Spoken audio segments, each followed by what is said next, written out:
dia sudah melakukan perbuatan tercela dengan fufu-fafanya itu. Tercelanya tidak hanya 5 atau 10 tahun yang lalu, tapi sampai hari ini, yaitu tidak mengakui, bahkan melakukan kebohongan publik. Ketika dibilang, fufu-fafa siapa? Takon seng duwe katanya. Tanya yang punya. Kan berarti dia tidak mengakui, padahal nanti Mas Roy akan sampaikan 99,9% firm akun itu milik wakil presiden terpilih. Karena itu dia sudah memenuhi kualifikasi melakukan perbuatan tercela. Mungkin ada permasalahan dengan keterpenuhan ijazah. Kita tahu bahwa sekurang-kurangnya berijazah SMA, ya, tamat sekolah menengah atas. Tapi ada indikasi fufu-fafa ini nggak jelas. Sejahtera untuk kita semua. Alhamdulillah rabbil alamin. Allahumma shalli ala sayyidina Muhammad.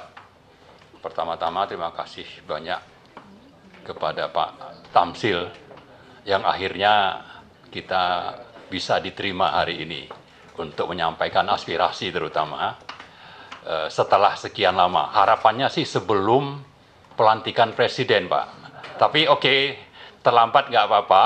Yang penting nanti aspirasi ini bisa disampaikan dan bisa menggelinding lebih kencang lagi dalam waktu beberapa minggu atau beberapa bulan ke depan, insya Allah. Nah, jadi kami menyebut kelompok atau perkumpulan dari berbagai elemen masyarakat, ada aktivis, akademisi, ketua-ketua ormas dan sebagainya dalam barisan rakyat untuk kedaulatan dan kemandirian bangsa, disingkat Barakemang. Nih, baru itu waktu itu ada serangan aparat atau preman ya ke Grand Kemang di Jakarta Selatan, Pak. Jadi kayaknya Bang Refli yang memberi nama ini terinspirasi dari serangan itu, Pak.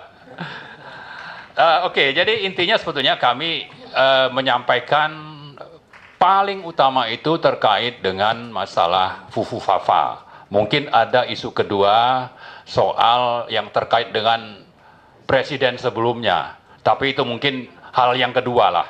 Yang pertama lebih kepada masalah fufu-fafa. Dan karena itu nanti yang diharapkan akan menyampaikan berbagai hal terkait dengan isu ini adalah pertama Bang Refli, kemudian nanti Mas Roy Suryo, Bu Tifa, dan setelah itu nanti saya kira akan banyak juga informasi atau aspirasi yang akan disampaikan oleh teman-teman lain yang kalau kami buat daftar sebetulnya itu cukup banyak yang mendukung, lebih dari 70 orang. Lalu untuk hari ini kami usulkan sekitar 40 orang, tapi mungkin tidak datang semuanya, tapi ada yang menggantikan. Tapi saya kira tidak akan bicara semua, Pak. Paling ya sekitar, paling banyak itu sekitar 10 orang. Nah, karena itu kami akan mempersilakan teman-teman. Pertama sekali saya kira dari Bang Refli. Kami silakan. Makasih Bang Marwan. Yang saya hormati, saya bilangnya Daeng, tapi kalau bilang puang saya itu, puang juga saya. Karena puang itu makomnya lebih tinggi ya. Puang Tamsil Lindrung, kemudian Pak Hakim, Pak siapa tadi? Lupa saya. Pak Seno ya? Pak Henok ya, dan Pak Sofian. Makasih banyak sudah diterima kami. Jadi pembagian tugasnya, saya mau bicara aspek hukum tata negaranya langsung saja, waktu tidak banyak. Jadi Puang Tamsil sebenarnya dan bapak-bapak ini sangat relevan kalau seandainya kita diterima sebelum pelantikan. Kalau setelah pelantikan sebenarnya fungsi DPD-nya agak berkurang. Karena kita tadi berpikir DPD bagian dari MPR, seluruh anggota DPD adalah anggota MPR, dan kita berharap bahwa wakil presiden terpilih, saya selalu ingat fufu-fafa, wakil presiden terpilih Gibran Rakabuming Raka tidak dilantik dengan 3 alasan. 1, alasan yang sifatnya konstitusional, dia sudah melakukan perbuatan tercela dengan fufu-fafanya itu. Tercelanya tidak hanya 5 atau 10 tahun yang lalu, tapi sampai hari ini, yaitu tidak mengakui, bahkan melakukan kebohongan publik. Ketika dibilang, Fufu Fafa siapa? Takon seng duwe katanya. Tanya yang punya. Kan berarti dia tidak mengakui, padahal nanti Mas Roy akan sampaikan 99,9% firm akun itu milik wakil presiden terpilih. Karena itu, dia sudah memenuhi kualifikasi melakukan perbuatan tercela. Nah, nanti Dr. Tifa akan bicara mengenai soal pasal dalam konstitusi. Awalnya pasal dalam undang-undang. Undang-undang nomor 7 2017, pasal 169, yaitu soal kemampuan jasmani dan rohani untuk memimpin, menjadi presiden dan atau wakil presiden. Nanti Dr. Tifa akan mengatakan soal yang terkait dengan kemungkinan ada mental illness atau penyakit-penyakit rohani yang bisa dikualifikasikan sebagai hal yang memenuhi syarat untuk di-impeach. Kita tidak bicara lagi tidak dilantik, karena udah lewat tuh barang. Tapi untuk di-impeach, walaupun kita paham betul, DPD tunggunya di akhir, bukan di depan. Tapi kan ada teman DPD kan, teman sebelah DPR kan, bisa senggol-senggol sedikit. Berikutnya adalah, Dr. Tifa juga, atau mungkin Mas Roy Suryo, itu akan cerita selain akun Fufu Fafa itu firm milik Gibran Raka Buming Raka, akan menyatakan mungkin ada permasalahan dengan keterpenuhan ijazah.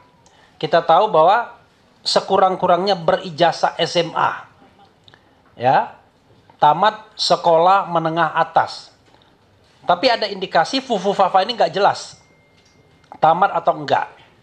Kemarin juga nggak jelas juga. Tapi kan bapaknya nggak jelas juga.